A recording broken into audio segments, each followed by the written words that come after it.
Hey everyone, Tim Schofield here. It's time to get in my full review of the Galaxy Z Flip, which is the latest flip phone from Samsung with that foldable front display, which to me is still incredible every time I open this phone up and have a full display phone. Now I really want to focus on the technology that's built into this and the functionality of having a flip phone around with you as opposed to, the more candy bar style or even a more fold-like phone that opens into a tablet. Now there's a lot I like about the Galaxy Z Flip. There's also a few things that I would change to make it better and things going forward that I hope Samsung takes into account. So let's get into the full review of the Galaxy Z Flip.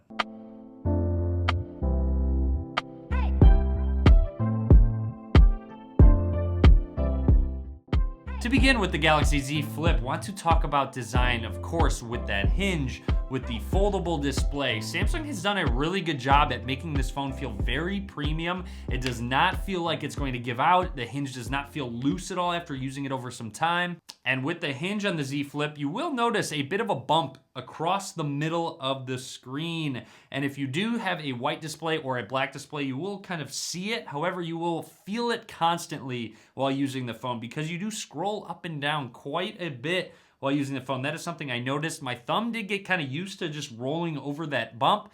That is just something you're just gonna have to get used to over time. I mentioned this in my impressions video, but having a phone that folds in half and takes up such a smaller imprint in your pocket has been great. It's really nice having a smaller phone in your pocket taking up less space, but for me, it's not really a pain point. So having a normal sized phone in my pocket is totally fine still. However, there is a huge market of people that have smaller pockets or maybe need a phone to fit in a smaller space, maybe a purse, a bag, anything like that. And it's a huge selling point for those kind of people. But for me, having a normal size phone isn't quite that much of a selling point to jump down to one this size. The Z Flip has an OLED display and Samsung uses ultra thin glass, which feels a lot better than the original Galaxy Fold did because it feels much less more plastic. It really does feel like you're just using a normal phone when you do have it flipped out. And I will say this phone gets me extremely excited for the upcoming Fold 2 that Samsung is going to be hopefully releasing later this year.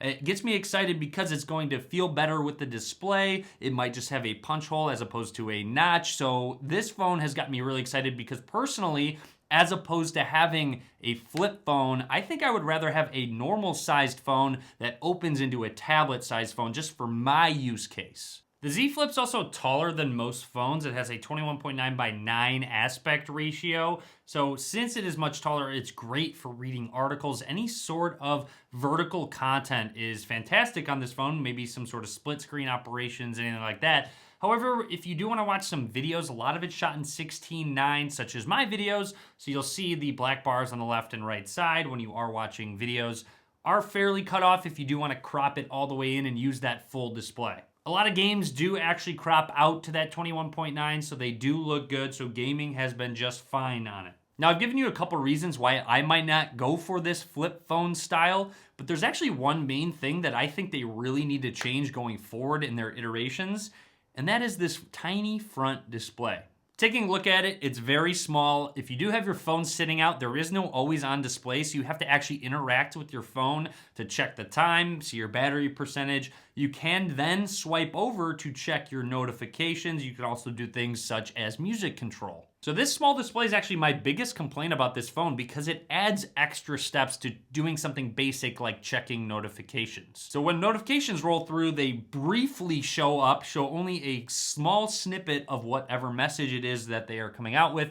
And to check it, you have to go ahead and double tap the screen, swipe over, tap on the notification. It's just a huge process to check a small amount of information on this tiny display. So of course, the solution would be to flip it on open, and then you can go ahead and read all your notifications. You can go ahead and interact. If you do have the phone sitting out in front of you, maybe you're gonna have it sitting out in front of you flipped open, which does leave the display exposed, which I'm still a little wary about doing. It should be fine, but what if I spill coffee on it? What if something actually lands on it, etc.? It does have an always on display though, so it will act like a normal phone if you have it sitting in front of you. But that still doesn't talk about when it is in your pocket. So when it's in your pocket, you have a couple options. So you go ahead and pull the flip out of your pocket. You can look at the time. It'll show the time, your battery percentage, the date every time. It doesn't go straight to your notifications. You have to physically swipe over tap on the notification, and again, you get a very brief snippet of information. So what's the solution? Every time I want to check my notification, I flip the phone open.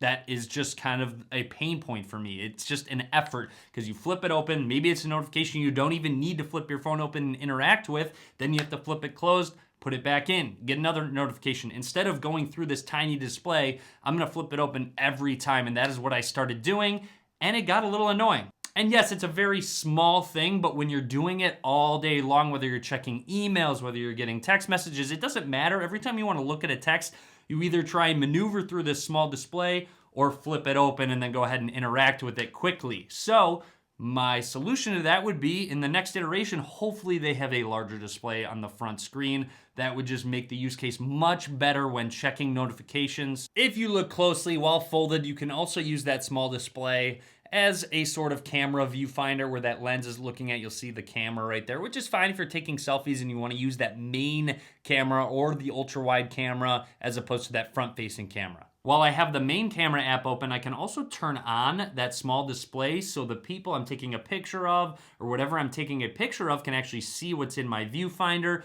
Again, a little too small for them to even really see what's going on or see their faces. So again, this would be improved by having a larger front display. And speaking of cameras, very similar to the setup of the Galaxy S10e, you have a standard wide-angle lens and an ultra-wide-angle lens, and it does take solid pictures overall. If you're in good lighting scenario, you're gonna be happy with those pictures. The problem is when it gets to lower light, like most phones out there right now, low light photography on phones is just mediocre. It's fairly hit or miss depending on your lighting. I will say I am happy they went with an ultra-wide lens over a telephoto lens if they were just going to have two. Like the S10e, you have a physical fingerprint scanner that is built into the power button on the right side, and once you flip that phone open, it's actually pretty convenient to just set my thumb down, and then actually you can program it to swipe down and show your notification tray, which has also been very convenient. Now the Z Flip has a 3300 milliamp hour battery. It has a dual battery system, and actually that worried me. However, battery life has been better than I expected. It's not necessarily great. It almost gets me through a full day. I get about 4.5 hours screen on time with it. So again, not as great a battery as you'd like I'm getting with the S20 Plus or S20 Ultra, but it still is fairly solid. That hinge also acts as more of a laptop hinge, so flipping it open with one hand definitely takes some effort. It can be done. You can kind of get used to it, but there still is effort to open and close it with one hand. It's kind of awkward overall. But if you do actually want to use it, it's more of a laptop screen, so it will hinge on itself and stay in specific positions. Now this is great if you're taking a lot of selfies, maybe video chatting with someone and you want to set the phone on a table or a desk. Maybe you want to take a group picture. You can actually have it sitting on something like a tripod, or if you want to go ahead and take a longer exposure shot, you have it sitting on a table and go ahead and take that picture. Now this is called flex mode, and there's only a few apps compatible with this right now. Hopefully more functionality will come to it as more iterations of this phone comes out. And yes, this is an expensive phone, and when you do look at the specs and you compare it to other phones out there, you're not necessarily getting the highest end, you're still getting very good specs. Like I said, compared to the S10, S10e, it does not have the latest Snapdragon 865, but it does have the 855 Plus, which is still a very good processor, but that means you don't get 5G, which is more of a future-proofing thing at this point when you are investing this much money. But again, I do understand there is absolutely a market for people that want phones that are a standard phone and then flip it in half and you have a much smaller device to carry around with you. And performance has been very good with the Snapdragon 855 Plus. While you're playing any of the latest games, you are good to go. The display is actually really great. It is 1080, but having that OLED display is very nice. And of course, the fact that it bends is still just crazy to me. So overall, that is my full review on the Galaxy Z Flip. I hope you enjoyed it. Hopefully it gave you some helpful information if you're looking to purchase this, but it does make me very excited, like I said, for the upcoming Fold device, implementing some of the cool features on this one. And then of course gets me more excited for flip phones coming in the future because like I said, if it had that larger front display, I think I would be way more privy to wanting to use it more and liking it a lot more. So drop a comment, let me know what you think about the Z Flip. Be sure to subscribe, a lot more coming soon, reviews including the Ultra, the S20, all that good stuff and more. So as always guys, thank you very much for watching.